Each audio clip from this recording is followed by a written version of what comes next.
Hey artists, creators, and singers. I'm heading right now to my studio to show you something game-changing. I just found these incredible studio preparation tips from the legendary Rick Rubin.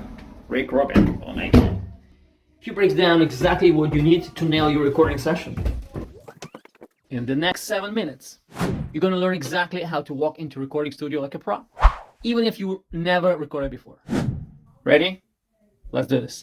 All right, hey everyone, welcome back. Today we are diving deep into the world of music production and conquering those studio fears. Yeah, walking into a recording studio for the first time or even the 10th time can be a little intimidating. For sure. Even seasoned pros get those pre-session jitters. But we're here to equip you with some killer tips from a true legend, Rick Rubin. The man behind countless iconic albums, from Jay-Z to Johnny Cash, Adele to the Red Hot Chili Peppers. 8 Grammy Awards. He knows a thing or two about creating magic in the studio. And we've been digging into his latest book, The Creative Act, A Way of Being, and wow, it's packed with wisdom. It really is. And today we're focusing on how to prepare both physically and mentally to totally rock your next recording session. Whether you're an aspiring artist laying down your first demo or a seasoned pro working on your 5th album. Let's kick things off with something Rubin emphasizes, which is the power of physical preparation.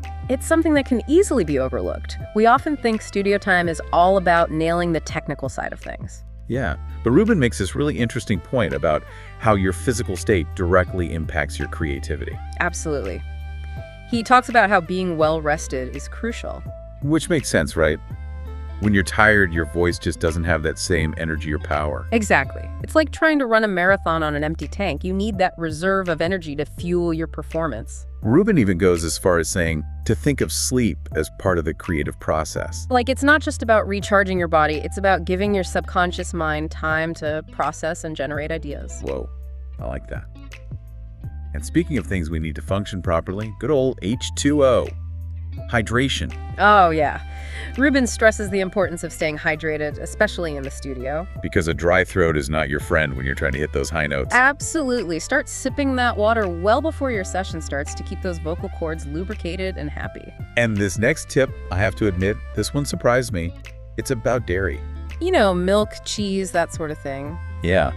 Turns out, Rubin actually recommends avoiding dairy before a recording session. Especially if you're a vocalist. Because dairy can actually increase mucus production, which can coat your vocal cords. Making it harder to sing clearly. Exactly. So maybe swap that latte for herbal tea before you hit the mic. And while we're talking about feeling good physically, Rubin also talks about the importance of the studio environment itself. Making sure you feel comfortable in the space. And this includes things like the temperature. Yep. If you're too hot or too cold, it can totally mess with your focus. I've definitely been in studios that were either freezing cold or sweltering hot, and it's so distracting. Totally. So Rubin's advice is don't be afraid to speak up. Let the engineer know what you need to feel comfortable. Because they want you to sound your best, and sometimes a simple tweak to the thermostat can make a world of difference. Exactly. Now moving on to the mental game. All right, let's talk about mental preparation. Because those studio nerves can be real, right? Oh, absolutely. It's like stage fright, but in a soundproof booth. So how do we handle those pre-recording jitters? Well, Rubin emphasizes the importance of minimizing distractions and managing stress leading up to your session. Makes sense. You don't want to be running in with a million things on your mind. Right. He even suggests arriving at the studio a little early to give yourself time to acclimate to the space. And maybe do some light stretching or meditation. Get into that creative flow. Oh, I love that idea. Anything to kind of calm those nerves and center yourself. And speaking of nerves, one thing that can really trip us up is perfectionism. That voice in our head that says it has to be flawless or it's not good enough. Yeah. And it's interesting, Rubin actually encourages embracing those happy accidents that can happen in the studio. You mean like those little imperfections that sometimes make a track truly unique? Exactly. He points out that some of the most iconic songs in history have those little quirks that ended up becoming their signature sound. Oh, totally. Like that slightly out-of-tune guitar in Sweet Child O' Mine by Guns N' Roses. Which apparently was a total fluke, but can you imagine that song without it? Nope. It adds so much character. And that's what Rubin's getting at. It's a reminder that music isn't about sterile perfection, it's about capturing raw emotion and energy. Letting those happy accidents become part of the magic. So true. All right, now let's dive into some of the practical, technical preparation. This is where it gets really down to business. You got to know your material inside and out. Lyrics, melodies, chord progressions. It's got to be second nature. This doesn't mean robotic memorization, though, right? No, it's about feeling the music in your bones, knowing it so well that you can really let loose in the studio.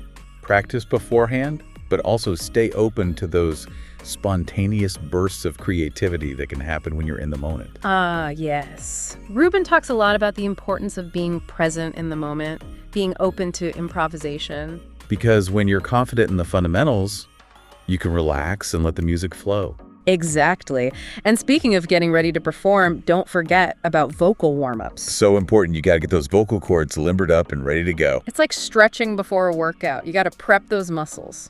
Okay, now for a tip that's a little more about vibes. Ooh, I like this. Tell me more. So Rubin is a big advocate for personalizing your studio environment. You mean like making it feel more like your own space? Exactly. That's interesting. I've always thought of recording studios as these kind of sterile, technical spaces. Yeah, they can be.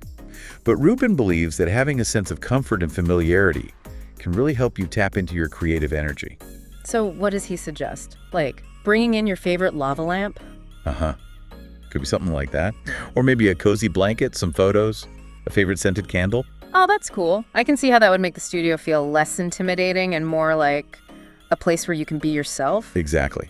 And anything that helps you relax and feel more comfortable is going to translate to a better performance. Totally. You know, it's kind of like setting the stage for creativity, and it makes total sense. And another big piece of the puzzle is communication. You mean with the production team? Absolutely.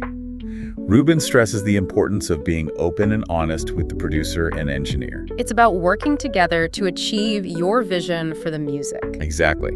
The producer and engineer, they're your collaborators in this process. And they want you to succeed just as much as you do. So don't hold back. Let them know what you're thinking, what you're feeling. They're there to support you, not judge you. Absolutely. So the key takeaways here, I'd say, are about creating the right conditions for your creative expression. Right. It's not about achieving sterile perfection. It's about preparing your mind, your body, and your environment.